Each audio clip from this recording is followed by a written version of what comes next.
your life were a book and you were the author, how would you want your story to go?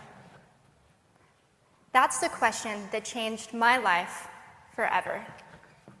Growing up in the hot Las Vegas desert, all I wanted was to be free. I would daydream about traveling the world, living in a place where it snowed, and I would picture all of the stories that I would go on to tell. At the age of 19, the day after I graduated high school, I moved to a place where it snowed, and I became a massage therapist. With this job, all I needed were my hands and my massage table by my side, and I could go anywhere.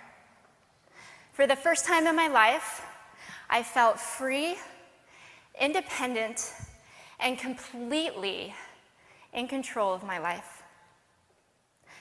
That is, until my life took a detour. I went home from work early one day with what I thought was the flu, and less than 24 hours later, I was in the hospital on life support with less than a 2% chance of living. It wasn't until days later, as I lay in a coma, that the doctors diagnosed me with bacterial meningitis, a vaccine-preventable blood infection. Over the course of 2.5 months, I lost my spleen, my kidneys, the hearing in my left ear, and both of my legs below the knee. When my parents wheeled me out of the hospital, I felt like I had been pieced back together like a patchwork doll. I thought the worst was over until weeks later when I saw my new legs for the first time. The calves were bulky blocks of metal with pipes bolted together for the ankles, and a yellow rubber foot with the raised rubber line from the toe to the ankle to look like a vein. I didn't know what to expect, but I wasn't expecting that. With my mom by my side and tears streaming down our faces, I strapped on these chunky legs and I stood up. They were so painful and so confining that all I could think was, how am I ever going to travel the world in these things? How was I ever going to live the life full of adventure and stories as I always wanted? And how was I going to snowboard again? That day, I went home, I crawled into bed, and this is what my life looked like for the next few months. Me passed out, escaping from reality, with my legs resting by my side. I was absolutely, physically, and emotionally broken.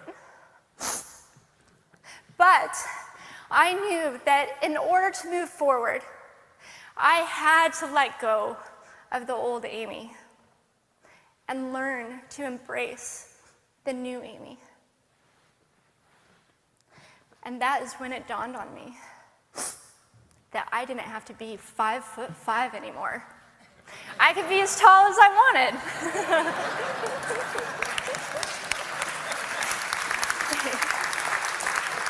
Or as short as I wanted, depending on who I was dating.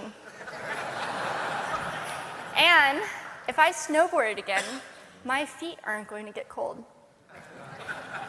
And best of all, I thought, I can make my feet the size of all the shoes that are on the sales rack. And I did. So there were benefits here. It was this moment that I asked myself that life-defining question. If my life were a book and I were the author, how would I want this story to go? And I began to daydream. I daydreamed like I did as a little girl. And I imagined myself walking gracefully, helping other people through my journey, and snowboarding again. And I didn't just see myself carving down a mountain of powder, I could actually feel it. I could feel the wind against my face and the beat of my racing heart as if it were happening in that very moment. And that is when a new chapter in my life began. 4 months later, I was back up on a snowboard, although things didn't go quite as expected. My knees and my ankles wouldn't bend, and at one point, I traumatized all the skiers on the chairlift when I fell, and my legs, still attached to my snowboard, went flying down the mountain. And I was on top of the mountain still. I was so shocked. I was just as shocked as everybody else, and I was so discouraged, but I knew that if I could find the right pair of feet, that I would be able to do this again. And this is when I learned that our borders and our obstacles can only do two things. One, stop us in our tracks, or two, force us to get creative. I did a year of research, still couldn't figure out what kind of legs to use, couldn't find any resources that could help me. So I decided to make a pair myself. My leg maker and I put random parts together, and we made a pair of feet that I could snowboard in.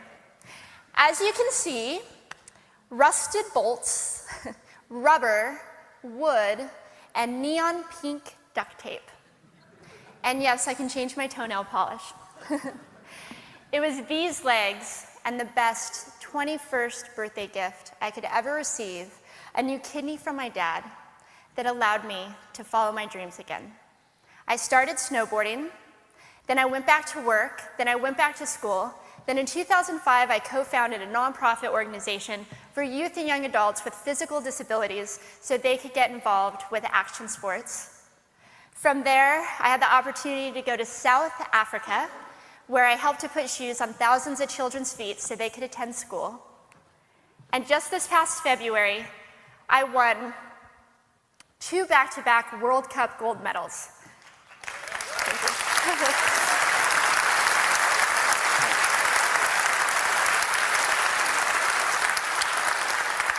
Which made me the highest ranked adaptive female snowboarder in the world.